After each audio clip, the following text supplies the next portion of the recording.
Welcome back to Summarize Science, where we break down complex research into simple terms.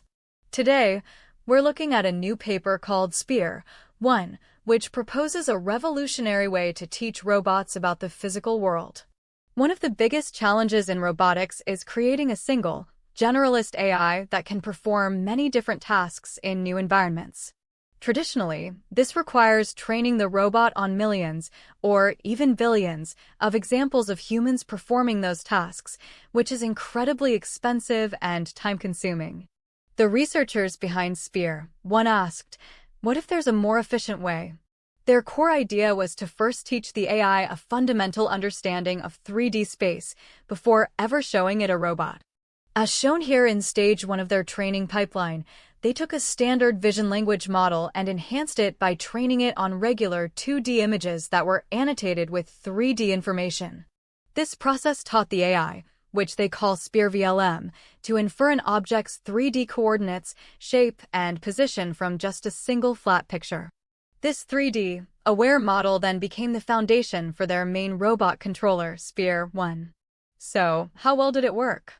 The results shown here are pretty stunning. This first chart shows that most existing models fail when trying to perform tasks in a completely new environment without specific fine-tuning. But SPEAR 1, marked with the green check, handles it with ease.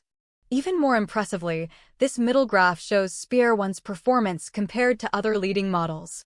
It matches the performance of a powerful model called Pi 0.5, but as the arrow highlights, it achieved this while using 20 times less robot demonstration data.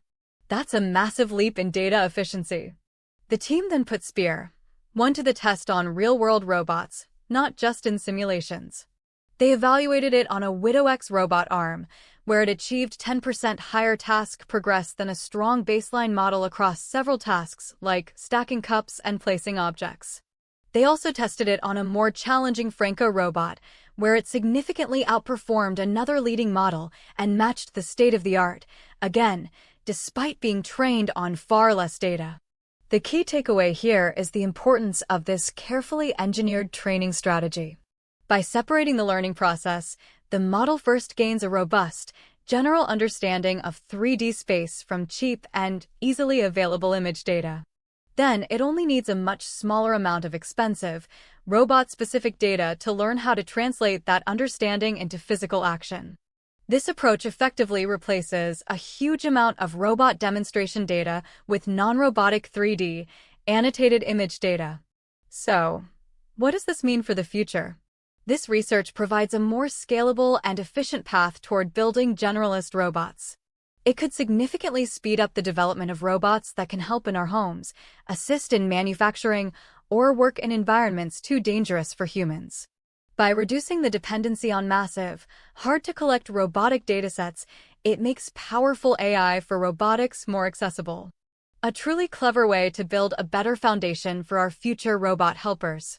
That's all for today. Thanks for watching Summarize Science.